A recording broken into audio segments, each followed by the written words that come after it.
আজি কেইবাদিনো ধৰি মানসিক অশান্তিত ভুগি থকাৰ বাবে আজি অগ্নিনাভ মন্দিৰলৈ বুলি গৈছিলোঁ। কিজানিবা মনটো অকণমান ভাল লাগে বুলি। তালৈ গৈ এনেকুৱা আচৰিত ঘটনা এটা দেখা পালোঁ। আগতে যদিও মই ইয়ালৈ 3বাৰ আহিছোঁ, আজিৰ সৈতে 4বাৰ, কিন্তু আগতে কেতিয়াও এনেকুৱা ঘটনা দেখা নাছিলোঁ। আজি যিটো ঘটনা দেখিলোঁ বহুত ভয় খালোঁ।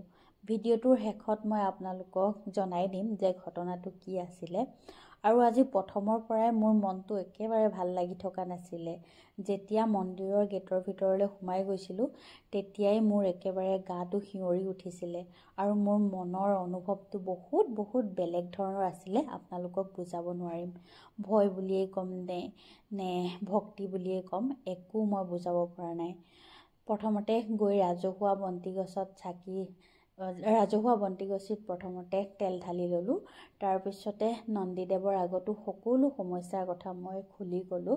তাৰপিছত এনেকৈয়ে অলপমান দেৰি থকাৰ পাছত দেখিলোঁ মানুহ এগৰাকী একেবাৰে ঢলি পৰিলে আৰু খুব চিঞৰিবলৈ ধৰিলে।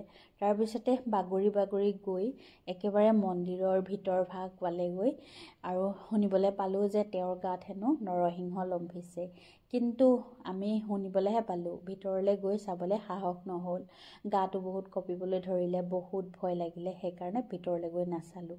কিন্তু অলপমান দেৰি থকাৰ পাছতে দেখিলোঁ আকৌ এজন মানুহ একেবাৰে ঢলি পৰিলে ফিট হৈ পেলাই। তেওঁ কিন্তু হাই প্ৰেছাৰ থকা যেন লাগিলে। তেওঁ বহুত কষ্টও পালে, একদম পকাত জোৰে মূৰটো দি পেলাই পৰিছে। আমি কেৱল চিঞৰিবহে পাৰিছোঁ, মানুহজনক ৰক্ষা কৰা প্ৰভু, ৰক্ষা কৰা বুলি। আৰু এয়া দেখিছে মানুহজনক মই আপোনালোকক শেষত এয়া ভিডিঅ'টো দেখুৱাই দিছোঁ।